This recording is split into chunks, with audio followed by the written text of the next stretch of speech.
Hey, this is John Carlos, and I'm here with a review of the NECA action figure of the Bat Gremlin from Gremlins 2, one of my favorite sequels of all time.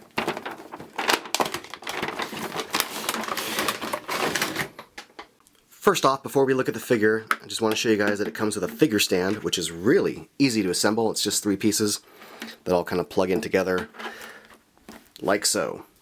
Now, here it is out of the box. I'm surprised I can get it to stand because if you want it to lean back a bit, there's so much weight from the wings in the back, it wants to tip over backwards, but you can lean it forward enough that it does stand forward and still look pretty good, but chances are I'm going to be displaying this with the figure stand in flight position. Now, there are some good things, a lot of good things, and a few bad things about this, so let's just dive right on in. I think they did a really good job with the overall sculpt of this figure's body, like his torso, his arms, his legs, and his head. Great job with that. Especially the dimensions of his legs. And the articulation on this as a whole is pretty good. Like, really good. I think it's some of the best articulation we've had from a Gremlins figure. Not just like the ball-hinged shoulder here, but the elbow not only has the hinge here, but also has a swivel. So you get a good range of motion for these arms, considerably. I think that's great, and you get the wrist hinge there as well.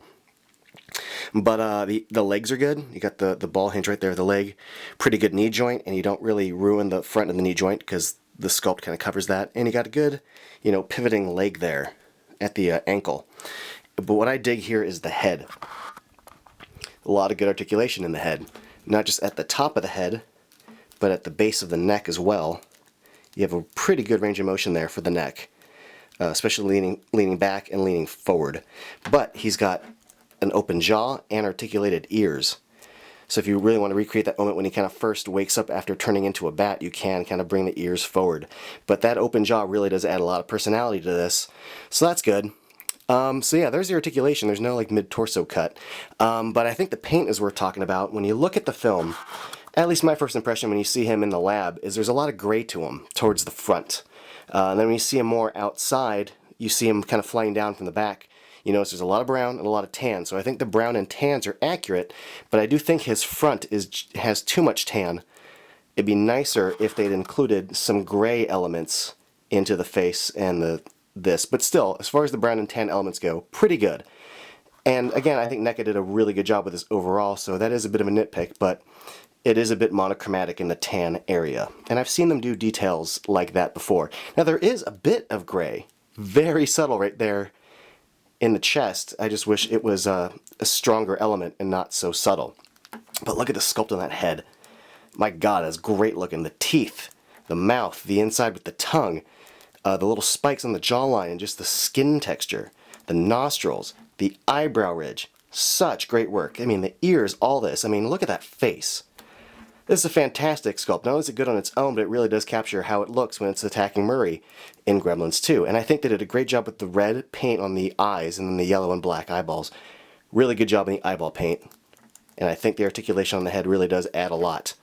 Now I just want to show you guys a closer look at the paint on the body as far as like the dark brown dots over the lighter brown, the mix of tan against brown. You can see it on the hands there. Some really good work with his little hands and claws. The dots on the side of his body there, going down the sides of his legs. I do think that the different use of like lighter brown and darker brown, just the details on his feet, some pretty strong paintwork on here. So I gotta say, I think the use of those colors looks pretty good. Here it is on his spine. You can see the tan, light brown, dark brown going all along the bottom of it. And you can see the paint on his wings, which what I'm about to say might sound like a complaint, but before I get to that, I will say that the actual paint on these wings and the black dots and little silver dots in the middle do look good, and the shading on the wings looks good. This soft kind of rubbery material does give it kind of a wing-like effect, so that is cool. Problem is that this kind of rubber, when it's packaged in the box, was bent like this. So when you get it out, I'm still stuck with these wings bent backwards. They're like kind of stuck that way. Now, there's a wireframe going through these arms. That allows these wings to bend forward, and you can get them in that kind of like movie pose where he first kind of unveils, or you can bend them back outward. And they do stay pretty good from this section. So when you get up here, that to me they become problematic, because I can't, for the life of me, get them to bend forward like I want them to look kind of flat. I'm getting it a little bit here, but that's after many, many tries, and they tend to want to curl back. I'm having better luck with this one.